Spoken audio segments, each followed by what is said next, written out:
Supercrack Estrella presenta. Cuando la Tierra no tenía luna. Una viajera del tiempo con el nombre en clave Eurínome, viajó a la época donde la Tierra no tenía luna. Cuando llegó con su máquina del tiempo a Grecia, los habitantes del lugar la llamaron diosa. La leyenda describe el momento en la que la máquina del tiempo toma tierra, y dice así: en el principio, la diosa de todas las cosas, Eurínome, surgió del caos.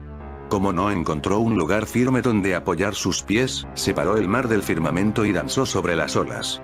Danzó solitaria hacia el sur y el viento que surgió tras ella, parecióle algo nuevo y digno de con quien comenzar su labor creadora, por lo tanto, lo tomó entre sus manos, lo frotó y de allí surgió la serpiente Ofión. Eurínome bailó cada vez más agitadamente hasta que Ofión se sintió lujurioso, se enroscó alrededor de los miembros divinos de la diosa y se ayuntó con ella.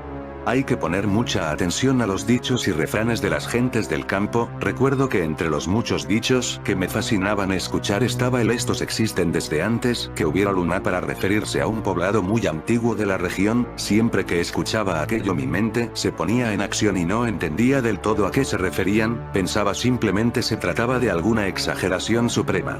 Pero como la experiencia nos ha enseñado, los dichos de las personas del campo y zonas rurales de cualquier parte del mundo encierran siempre una historia detrás, por más inverosímil o imposible que ésta parezca.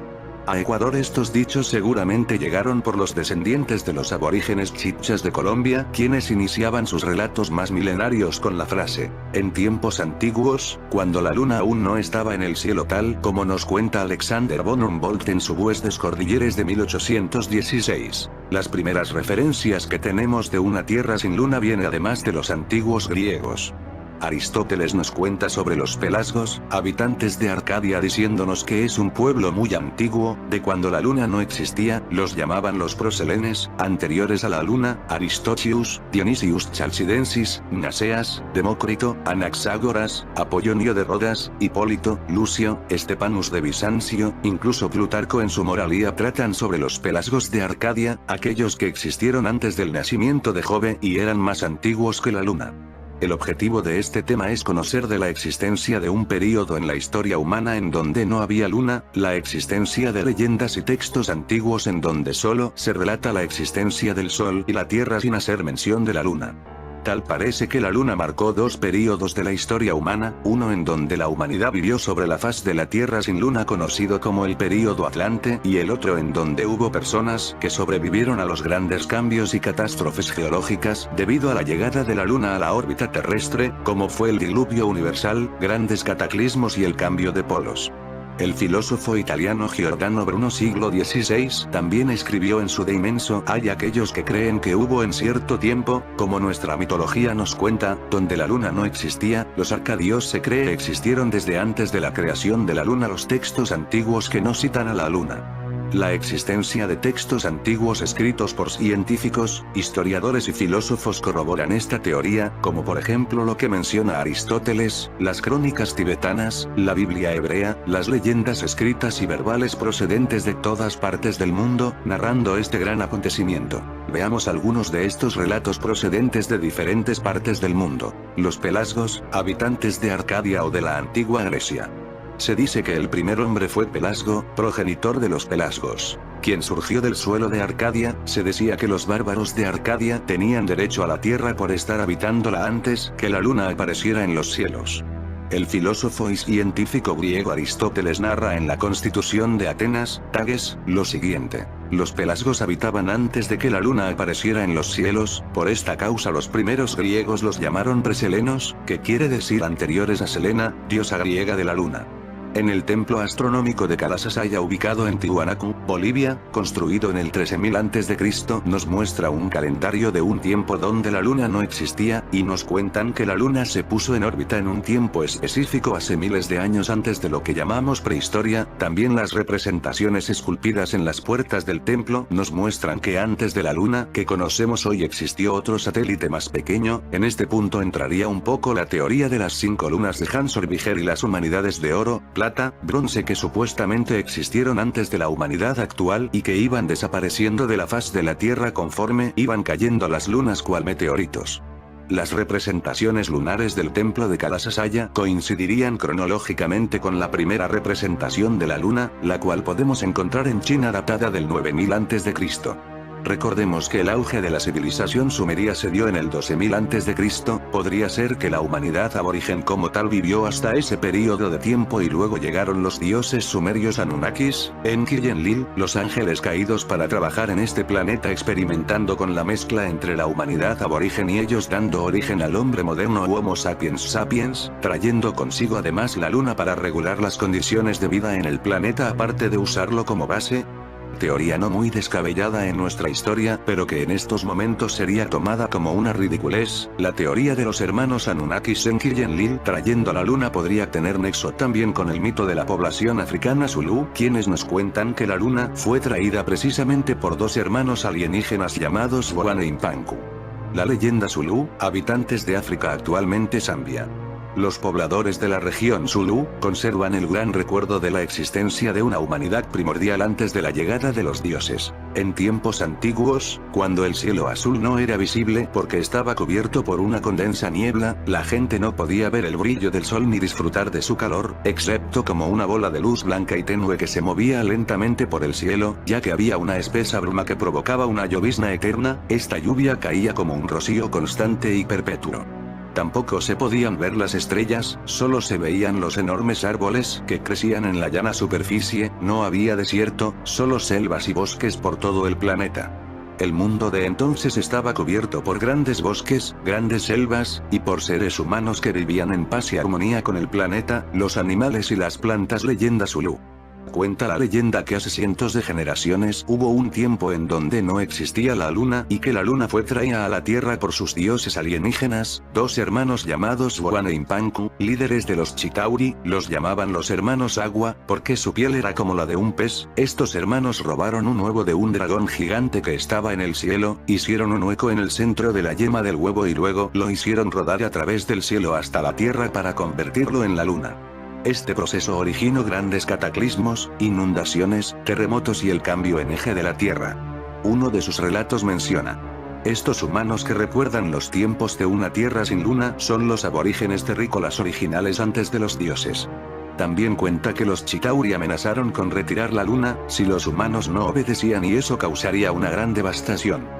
¿Acaso la Tierra sin luna es simplemente un recuerdo de los primeros homínidos que aún caminaban semierguidos o en cuatro patas? Al ir irguiéndose contemplaron el firmamento finalmente y vieron la majestuosidad de Selene. El mencionado pueblo Zulu posee la leyenda de los Chitauris, Anunnakis, y también nos da pistas del gran recuerdo de la humanidad primordial antes de la llegada de los dioses. En tiempos antiguos, cuando el cielo azul no era visible porque estaba cubierto por una condensa niebla, la gente no podía ver el brillo del sol ni disfrutar de su calor, excepto como una bola de luz blanca y tenue que se movía lentamente por el cielo, ya que había una espesa bruma que provocaba una llovizna eterna. Esta lluvia caía como un rocío constante y perpetuo. Tampoco se podían ver las estrellas, solo se veían los enormes árboles que crecían en la llana superficie, no había desierto, solo selvas y bosques por todo el planeta. El mundo de entonces estaba cubierto por grandes bosques, grandes selvas, y por seres humanos que vivían en paz y armonía con el planeta,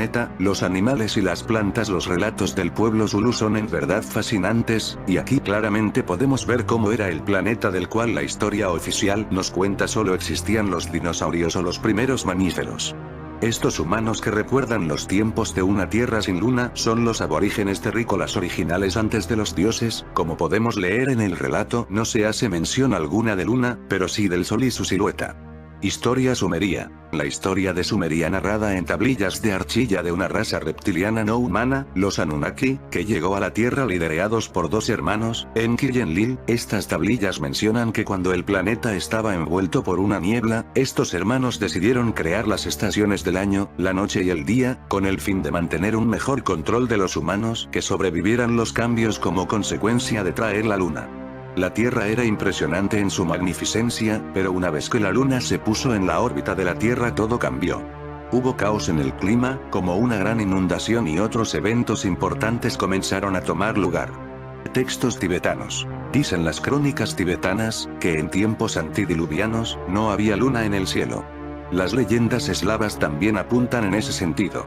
En los antiguos textos tibetanos se reza que en el desaparecido continente de Gondwana, a donde perteneció Lemuria, no había luna. La Biblia. Es interesante lo que nos dice traducciones de la Biblia, al hablar de la creación en el libro de Génesis 1:1-4, no hacen referencia a la luna, y en el libro de Salmos 72:5, menciona a un período antes de la luna. Génesis 1:1-4, Reina Valera 1960.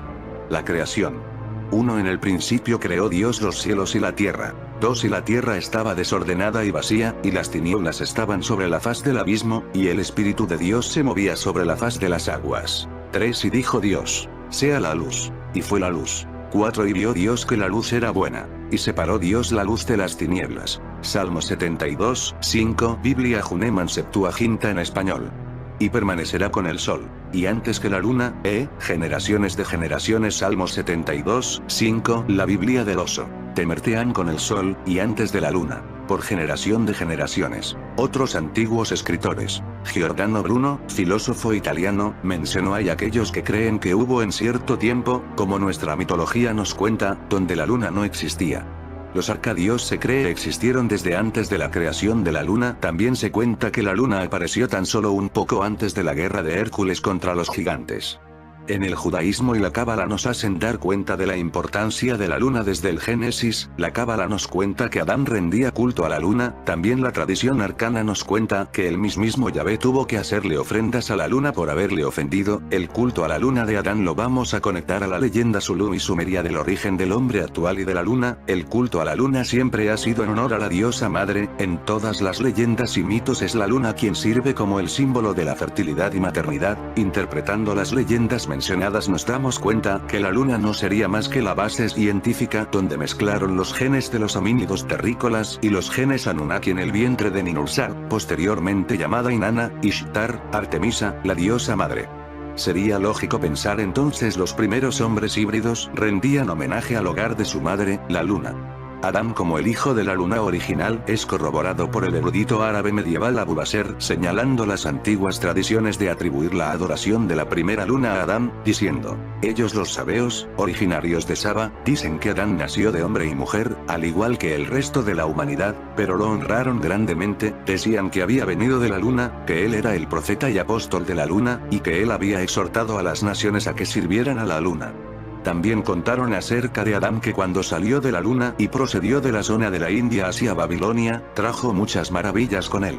Pero volvamos a la luna como tal. Enumerar las ventajas de tener una luna sería interminable. Por supuesto existen las obviedades como las noches más largas, días de tan solo 6 horas de duración, vientos mucho más fuertes, mareas incontrolables, pero el principal aporte es mantener nuestro eje estabilizado en precisamente 23º, gracias a esto tenemos las 4 estaciones y un clima parcialmente equilibrado. Vemos que la ausencia de una luna también explicaría las eras glaciares.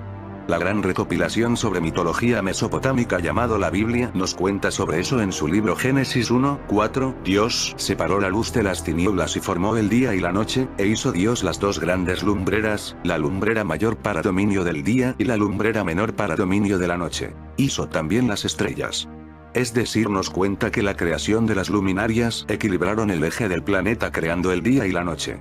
Son muy interesantes los datos que nos da la Biblia. También en el mismo Génesis nos encontramos que al principio este planeta se transformó en un planeta de agua completamente. Quizá una de las tantas inundaciones universales que ha sufrido este planeta a lo largo de su existencia. ¿Significaría que la ausencia de una luna provocó la gran inundación universal? Es lo más probable, y es probable que aquel recuerdo primordial que tenemos sea de cuando los Elohim bíblicos llegaron al planeta a exterminar toda la vida aborigen en él e iniciar su propia especie. El diluvio universal no fue más que una de las consecuencias climáticas que se encontraron estos dioses, y para prevenir estas inundaciones constantes crearon la luna. Es imposible dilucidar cómo sería la vida en nuestro planeta sin una luna. No podemos adivinar si nuestra vida como la conocemos sería posible sin una luna. Científicamente lo es, pero solo piense que científicamente es imposible que las abejas vuelen, por ejemplo. Siempre habrá cosas que rompan por completo la lógica. Lo que quiero decir es que la vida en una tierra sin luna es totalmente posible, y en verdad nos ayudaría a explicar el gran tamaño de las bestias prehistóricas, y también aquellas razas gigantes de humanos que tanto nos cuentan las leyendas. Lo más seguro es que los gigantes sean proselenes como los pelasgos, este último punto nos lo confirmaría el historiador Theodorus, quien cuenta que la luna apareció tan solo un poco antes de la guerra de Hércules contra los gigantes. Como alguna vez mencioné en un artículo de este blog, el título de Hércules o Heracles era una distinción militar, vemos que se refería a un grupo o ejército de élite que existió por muchas generaciones, así que quizá fue una guerra mundial en su tiempo entre la vieja vs. la nueva humanidad. Los orígenes de la Luna nos lo cuentan de diferentes formas. La teoría más aceptada es que al formarse nuestro sistema solar, dos planetas en formación chocaron, de los restos de estos nacen el planeta Tierra y la Luna. Otra teoría nos cuenta que la Luna es un planetoide que se quedó junto a nuestro planeta atraído por la fuerza de gravedad. Teorías muy válidas en verdad.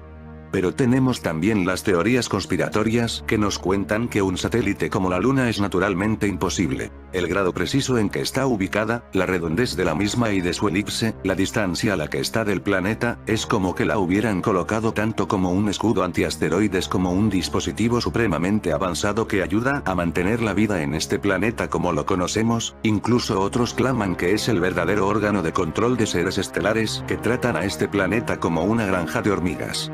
Existe la teoría de la luna hueca, la luna hecha de titanio al puro estilo de la Death Star de Star Wars. Quizá la luna es una enorme caja de resonancia que servía para amplificar la señal recibida desde las pirámides de Egipto hacia el universo entero, y esta sigue recibiendo señales y amplificando. Quizá es un dispositivo traductor de señales universales, traduce las señales como música.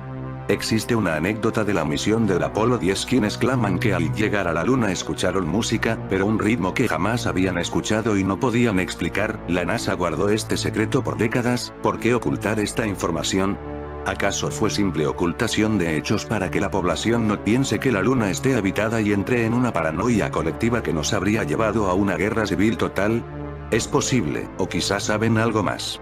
Recordemos que desde nuestras visitas a la Luna desde la década de 1970 solo han existido misiones esporádicas y muchas han sido para estallar explosivos masivos en esta. Sea cual sea su origen, no podemos negar que nuestra compañera astral es demasiado conveniente. Quizá siempre estuvo ahí y la vimos cuando las tinieblas de la mente y el tiempo se dispersaron. El que esta tradición de tierra sin luna esté presente en toda civilización es lo que nos hace sospechar, claro, eso si no tomamos en cuenta la teoría de una civilización única y global, y así explicaríamos las extrañas coincidencias entre muchas culturas antiguas.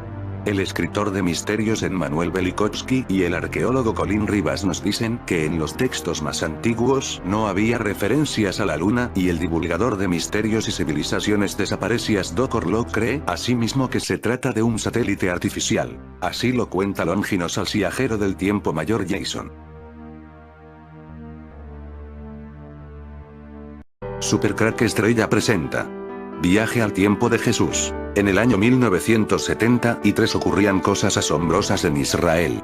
Mientras el país estaba sumido en una guerra total con Siria y Egipto, los americanos empezaban a montar su máquina del tiempo llamada cuna. El nombre fue puesto por su gran parecido con una cuna de bebé, eso sí, una cuna de bebé gigante. La guerra apenas duró un mes mientras los americanos, con la ayuda del Vaticano, montaban su máquina de tiempo en un monte de Israel que había sido fuertemente protegido con seguridad con más de 5 kilómetros de perímetro alrededor de la máquina llamada cuna. El Vaticano se encontraba en Israel con su propia máquina del tiempo llamada cronovisor, solo que esta no tenía la facultad de viajar en el tiempo, sino de hacer fotos del pasado. Algo que fue esencial para la NASA, que necesitaba encontrar el lugar exacto para ubicar su máquina de tiempo y viajar al tiempo de Jesús Cristo. Así la nave Cuna llegó al año 31 de la era cristiana. En ese tiempo Roma ya llevaba 753 años fastidiando al mundo. Una era satánica que estaba a punto de cambiar. Con la venida de Jesús, el mundo iba a cambiar para siempre. La nave Cuna llegó con éxito a su destino, aunque en realidad nunca se movió de su sitio. Dos personas viajaban en la nave Cuna. Jason y Eliseo. Eliseo controlaba la nave, él tenía la parte más fea. No podía salir de la nave, manejaba las comunicaciones con Jason. Jason abrió la escotilla de Cuna y tiró la escalera, pues la altura hasta el suelo era de 4 metros. Jason bajó las escaleras y se sentía como Armstrong cuando llegó a la luna. Aquello le hacía sentir como un niño. Se agachó y tocó la tierra que había visto nacer a Jesús, el Hijo de Dios. Una profunda emoción inundó a Jason. Eliseo estropeó aquel momento hablando por la radio que se comunicaba con un bastón multiusos que tenía Jason. Con ese bastón no solo se podía comunicar por radio con la nave Cuna y Eliseo, era también una poderosa arma, con un sistema de computación para realizar las medidas y cálculos oportunos. Jason comenzó a dar sus primeros pasos por el Israel de Jesús. Mientras caminaba pronunció las palabras Salmo 23, 4. Aunque pase por el valle de sombra de muerte, no temeré mal alguno, porque tú estás conmigo. Tu vara y tu callado me infunden aliento. Jason miró al sol y descubrió un sol amarillo como nunca antes lo había visto. Pasaron horas sin encontrar un alma hasta que en lo alto de una colina pudo ver unos centuriones romanos que le observaban. Jason estaba preparado para este momento, durante años había practicado y aprendiendo el latín arcaico de los romanos. Era un grupo de 10 más 1 que parecía al mando. Galoparon con sus caballos hasta mi encuentro. El oficial me preguntó de forma enérgica: «Detente. ¿De dónde vienes?». Respondí: «Salí de mi poblado y me perdí». «¿Dónde están tus amos?». «Amo, señor. Yo soy un hombre libre de Judea». «Calla donde estás». «¿Eres un hombre libre? Enséñame tu derecho romano». Jason se asustó. Tantos años preparando la misión Caballo de Troya, pero la NASA nunca cayó en la cuenta de que aquella época era de hombres libres y esclavos. ¿Cómo había podido pasar eso? ¿Cómo podría escapar de aquella situación? La misión estaba a punto de echarse a perder por error tan estúpido por parte de la nada. El oficial al mando hizo una señal a uno de sus centuriones, parecía el más tonto de todos ellos, era delgado y desgarbado. Es lo que en nuestro tiempo llamaríamos un friki. El hombrecillo ató mis muñecas, y entonces acercó su boca a mi oído y me susurró en latín: «No temas, hombre del futuro, yo como tú tengo una misión que cumplir». Miré a aquel soldado centurión, sus ojos eran de un color verde muy intenso. Pensé: «Dios mío, ¿por qué ha dicho hombre del futuro? ¿Cómo puede saber él eso de mí?». La cuerda fue atada a la silla del caballo de aquel centurión misterioso. A la noche los soldados romanos encendieron un fuego, estaban alegres y comían. La verdad no parecía que tuvieran intenciones de darme de comer, pero aquel centurión delgado y de ojos verdes se acercó a mí ofreciéndome parte de su cena. «¿Cómo te llamas?», me preguntó. «Jason». «Jason. Extraño nombre». «¿Y tú, cómo te llamas, centurión?». «Cayo Casio, y soy de Capadocia». «¿De dónde eres, Jason?». «De la Galia». «Vamos, no me mientas». Pensé que éramos amigos. «¿De dónde eres de verdad?». «Supongo que la verdad es que mi mundo aún no fue descubierto, pero se llama América».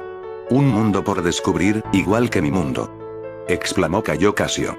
«Pero Capadocia es un lugar muy conocido», respondí. «Todo el mundo en Capadocia sabe que hay dos mundos, el de arriba y el de abajo. Yo soy del mundo que está abajo. Como es arriba, es abajo, pero los que estamos abajo estamos ocultos en este mundo de arriba. Lo mismo que tú, Jason, oculto en otro tiempo. Pero he traído esta bebida que tanto alegra el alma. Es roja. ¿Te suena, Jason? Por favor sirve tú, pues mi vista en este mundo con sol no es del todo buena. Y de noche apenas puedo ver bien». En este punto Jason no tenía duda. Aquel centurión misterioso conocía todo sobre Jason. «Bien, Cayo Casio, hablemos claros y digamos solo la verdad. ¿Por qué sabes tanto sobre mi persona? No soy tan estúpido como crees, aunque tenga esta apariencia humana, no soy lo que ves. Dices que vives bajo tierra en Capadocia, ¿te refieres al infierno? ¿El infierno? ¿Qué es eso? Ah, ya, te refieres al sol. Pero nosotros estamos aquí en la tierra, mejor dicho, bajo la tierra. En mi mundo hay ciudades y tenemos grandes inventos, quizás no sean como los vuestros, pero no están mal». Jason cada vez está más asustado. «Dime, ¿eres un ángel caído?». Cayo Casio empieza a reír. «¿Ángel caído? ¿Por qué? Yo no caí de ninguna parte». «¿No llegaste del cielo? ¿Te refieres a eso que está allí arriba?». «Sí, se puede decir que sí. Pero piensas que llegamos volando». «Por Dios, Jason, por Dios. ¿Cómo llegaste a mi mundo?». «Con una máquina». «Pues nosotros también. Por las noches se puede ver nuestra máquina allí arriba. Antes podíamos viajar hasta ella, pero con el dichoso diluvio toda nuestra tecnología se fue al traste». «Cuando dices que es tu máquina y que se puede ver en la noche, ¿te refieres a la luna?». «Luna, si es así como lo llamáis, Jason, entonces sí, con la luna llegamos nosotros y todo era perfecto. Vivíamos en armonía con tu gente. Pero después del diluvio tuvimos que vivir bajo tierra, y ahora nos quieren encerrar». «¿Quién os quiere encerrar?». «Ese por el que tú has venido». «¿Quién?». Tú Jesús, Jason, ¿es esa mi misión? Repíteme tu nombre. Cayó Casio Longinos. No puede ser. Continuará. Ciudad subterránea reptil de Derinkuyu en Capadocia, Turquía. El enigma ya se ha resuelto. Son cuevas de reptilianos. Nos quieren hacer siempre comulgar con ruedas de molino. No hay explicación lógica, sin conspiranoia. Cuando vemos un ovni o alien en pinturas rupestres, junto con bisontes, es que son eso, lo que veían los antiguos y lo pintaban. La Tierra es en parte hueca y tiene tremendas oquedades y cuevas de miles de kilómetros. Los reptilianos viven allí antes de los humanos y los lagartos lacerta, que son distintos y enemigos irreconciliables y más pacíficos. Como con los humanos, hay muchas razas y variedades de reptilianos. Según Colin Rivas, los reptilianos fueron creados genéticamente como los humanos, tomando ADN de reptiles y advirtiendo sus características y poder como seres jerárquicos agresivos de sangre fría. Hay más de 200 ciudades subterráneas en Capadocia, solo nos muestran los primeros pisos, hay cientos más. Estas ciudades existen en todo el mundo. Hay enormes complejos en Perú y Bolivia, en Cuzco por ejemplo, que han sido investigadas por muchos autores, hasta donde nos dejan. Estas cuevas comunican toda América. En Perú los túneles de Coriancha acaban en la jungla amazónica. Que la ciencia oficial nos explique qué pinta eso ahí. La leyenda inca cuenta que los primeros incas, como Manco Cápac, llegaron de cuevas subterráneas. Julio Verne era un masón y conocía el secreto de la tierra hueca, por eso se anticipó de nuevo en Viaje al centro de la Tierra. Olaf Hansen dijo haber entrado a ciudades subterráneas dentro de la Tierra en la zona polar norte y sur. Biografía de George Emerson, El Dios Uno, la llamada Shambhala Menor. Él y su hijo dijeron haber visto ciudades fabulosas e incluso ovnis. El padre murió y el hijo contó la historia a Emerson a los 90 años en su lecho de muerte. Cuando intentó contarla antes, procuraron meterle en un manicomio. Algo que también contó el almirante Bid, que encontró un mundo dentro del Polo Norte. En la Antártida se dice que Hitler huyó a una base secreta tras su falso suicidio del búnker. Varios testigos le vieron en Sudamérica Sur. Según los autores esotéricos y otras fuentes privadas de canalizadores y niños índigos, hay otras grandes ciudades intraterrenas como la mítica Shambhala y Agartha en Asia, Telos en Monte Shasta, Posit, Ciudad Atlántida en el Mato Grosso de Brasil, Shonse, colonia lemuriana en el Himalaya, Rama en Raipur India, Xinhua en China Mongolia y una colonia en el Monte Lassen de California. Si el vídeo te ha gustado dale al pulgar arriba y suscríbete a mi canal.